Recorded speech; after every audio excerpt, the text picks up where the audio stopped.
Hello ఏమండి? ఎలాగుందిరా? పర్లేదు. ఏం పని చేసావు నువ్వు? ఎంత పని చేసావు? నాకు అందుకే అడిగి తీసుకెళ్ళి నా మాట వినవు నువ్వు. నువ్వు పని చెయ్యి. ఆడికి కూడా ఏదో అయిపోయి ఉండేది. ఇప్పుడు ఎలాగుండే నీ ఒంట్లో ఎలాగుంది? హలో, ఒంట్లో ఎలాగుంది? తలకు దెబ్బ తగిలింది. తల అంతా నొప్పిగా ఉంది. కానీ నేను ఇప్పుడు హాస్పిటల్లో పెట్టారా నీకు? అన్నాడు ఇట్లా ఉన్నాను. ఎక్కడ తీసుకెళ్తున్నారో తెలియదు. అంబులెన్స్ లో ఉన్నావా? పొలాసా రామాచలం నీ వెనక వస్తున్నాడు, దగ్గరికి వచ్చాడు. ఎవరు? రామాచలం ఆల్రెడీ వచ్చాడు. ఈడు కూడా వస్తున్నారు. ఎవరు? అవినాష్ కూడా వస్తున్నాడు. పద్మాకు పంపిస్తున్నాను. నువ్వేం వరి అవ్వకు. నువ్వు అక్కడ చెప్పు.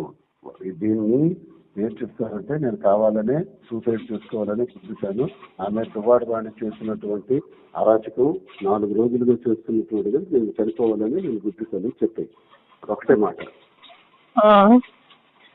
అదొకటే మాట చెప్పేసి నువ్వు అలా ఉండిపో. నేను డాక్టర్ ఇవన్నీ నేను చూస్తాను. కావాలని అందరూ వస్తే నేను పర్వాలేదు. Don't worry. ఈ మనస్తాపానికి చెంది నేను హైవేలో వెళ్ళి గుద్ది చచ్చిపోదాం అనుకున్నాను. నన్ను ఎవరు కాపాడుతారు? అదే వాడు కారణం దువ్వాడు వాడి. ప్రెస్ కి పంపించండి చేతికి. ఇప్పుడే చెప్తాను నేను దిగినప్పటికే. ఎవరికి? ప్రెస్ కి. నువ్వు ఎమోషనల్ కావు. నువ్వు స్లోగా చనిపోవాలనుకున్నాను. ఇప్పటికీ నేను అంతే, పంపించండి చెప్తాను ఇప్పుడే.